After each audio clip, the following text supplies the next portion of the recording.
बाजार में आ रहा है एक बड़ा आईपीओ। जी हाँ, मणिपाल हेल्थ एंटरप्राइजेस, जो कि देश की सबसे बड़ी हॉस्पिटल चेन है अगर आप नंबर ऑफ बेड्स के हिसाब से जाएंगे, और दूसरी सबसे बड़ी चेन अगर आप नंबर ऑफ हॉस्पिटल्स के हिसाब से जाएंगे।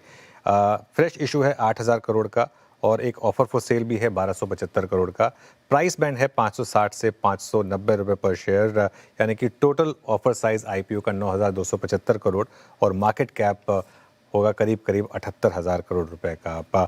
ये इशू 29 जुलाई को खुलेगा और 31 जुलाई को बंद होने वाला है। इस आईपीओ पर बात करने के लिए हमारे साथ दिलीप जोश, managing director and chief executive officer, और साथ ही समीर अग्रवाल, ग्रुप सीएफओ, जुड़े हमारे साथ। आप दोनों का बहुत बहुत स्वागत है सीएनबीसी आवाज़ के स्टूडियो में। तो दिलीप जी, मैं आपसे शुरुआत करूं अगर पहले, तो एक चीज़ जो मैंने आपसे कही, जो मैंने कहा कि सबसे बड़ी hospital company by number of beds, तो सबसे पहले तो इन्वेस्टर ये जानना चाहेंगे कि फिर आपके और अपोलो के रेवेन्यू प्रोफाइल में इतना फ़र्क क्यों है फिर? अनुज, ये 13,000 टोटल बेड है हमारे पास। उसमें से अबाउट 3,800 बेड्स जो हम ONM बेड्स बोलते हैं, for the Manipal university teaching hospitals, we manage these beds for a fee. So we do not जो उसका रेवेन्यू है और PNL है, हम ओन बेड के साथ मर्ज नहीं करता है। So we only get a fee for that which flows to EBITDA. So therefore, for every metrics that we are discussing, we are only basing on our own beds. So उसमें if you look at हमारा ARPOB है, length of stay है, it is comparable with anybody else in the sector. Okay Sameer ji, आपका जो IPO proceeds हैं करीब करीब, उसमें से अगर हम फ्रेश इशू को लें, ऑफर फॉर सेल को हटा दें 8,000 करोड़ के, उसमें से आप 5,500 करोड़ का डेट रीपेमेंट कर रहे हैं। उसके बाद कितनी डेट रह जाएगी आपकी, और उसके बाद क्या आप उस डेट लेवल से कंफर्टेबल हैं? हाँ, 8,000 करोड़ का जो हमारा आईपीओ प्रोसीड्स है, उसमें से करीबन 5,500 करोड़ जो आपने सही कहा, वो हम एनसीडी रीपे करेंगे, और करीबन और पैसा 10% स्टेक कंपनी का लेना है, और अक्रूड इंटरेस्ट देके करीबन इस पूरे इशू में 1,500 करोड़ कंपनी के पास जनरल कॉर्पोरेट पर्पस के हिसाब से कैश में ऐड होगा। अगर हम आज की डेट में देखते हैं तो हमारे पास 10,000 करोड़ का ग्रॉस डेट है और करीबन 2,500 करोड़ का कैश है, तो 7,500 करोड़ का नेट डेट बनता है। 8,000 करोड़ का आईपीओ है जो फ्रेश इशू है, तो actually company net date zero हो जाती है। बट हमारा जो ग्रॉस डेट है, ये रिपे करने के बाद करीबन 4,000 करोड़ रहेगा। वो बहुत अच्छे टर्म्स पे है, कंपनी पे बहुत लोअर इंटरेस्ट पे है। तो हम स्ट्रेटेजिकली देखेंगे कि डेट रिपे करना सेंस करता है कि उस कैश को डिप्लॉय करके ग्रोथ करना सेंस करता है। तो अनुज, वैसे देखेंगे हम। ओके, जो आपका ओएफएस है, इसमें आई थिंक एक तो टीपीजी बेच रहे हैं शायद, और इसके अलावा आई थिंक बाकी कौन अपने शेयर्स ऑफर पर ला रहे हैं, और क्या ये उनके लिए एग्जिट है या सिर्फ partial exit? It is partial only, Anuj, and so all the shareholders proportionately बेच रहे हैं. So there is nobody who's sort of selling more than what is the proportion. जैसे आपने देखा है, the total amount of OFS is compared to the issue size is a small sum. So it is only a very minimal exit and minimal dilution which is happening. And none of the investors जो अभी हमारे पास है, कोई भी exit के लिए, full exit के लिए नहीं प्लान नहीं कर रहा है। फुल एग्जिट के लिए कोई प्लान नहीं कर रहा है, और ये एक बार ये आईपीओ आ जाएगा, उसके बाद रीजनेबल टाइम तक आप कैपिटल मार्केट को टैप नहीं करेंगे, या फिर कोई एग्जिस्टिंग शेयर होल्डर नहीं बेचेगा, एक ऐसा कुछ मान के चलें क्या? I think we'll have to wait to see what the demands on capital is, So shareholders जो अपने decision लेंगे, but the comfort that we have is हमारे पास existing shareholders है, सब long only, and people who understand healthcare and who's been with us 8-10 years के past में, that they've been invested in Manipal. So that's the comfort that we have. They have a history with the company, and none of them are looking for immediate exit. Sameer जी, थोड़ा numbers की बात करते हैं। FY26 का revenue करीब करीब 10,600 करोड़ था।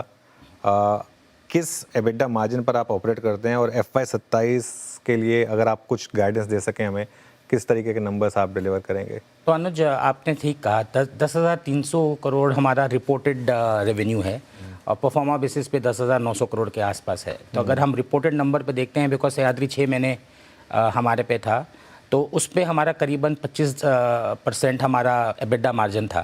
हमारा जो मार्जिन बिना सह्याद्री के वो एक्चुअली 27% है और सह्याद्री कम मार्जिन पे आता है क्योंकि उसका इंटीग्रेशन अभी बाकी है, तो करीबन 25% पे आता है।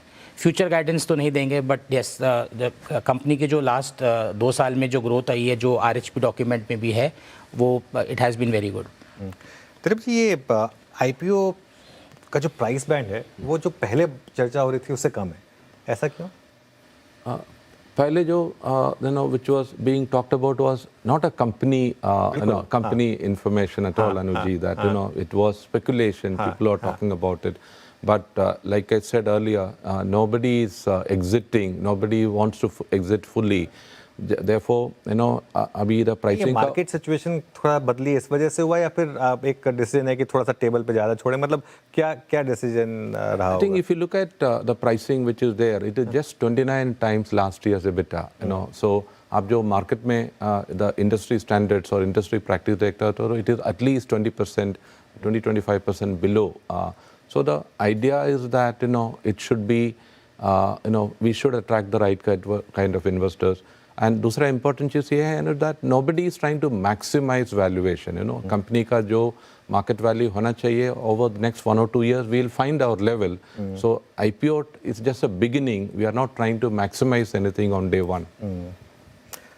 ये सबीर जी, जो आपके एक्विजिशंस हैं इनके जो मार्जिन्स हैं वो काफ़ी मतलब लॉपसाइडेड हैं, किसी के 18%, किसी के 32%, कोलंबिया के जैसे 32% हैं, सह्याद्री के करीब 18% हैं।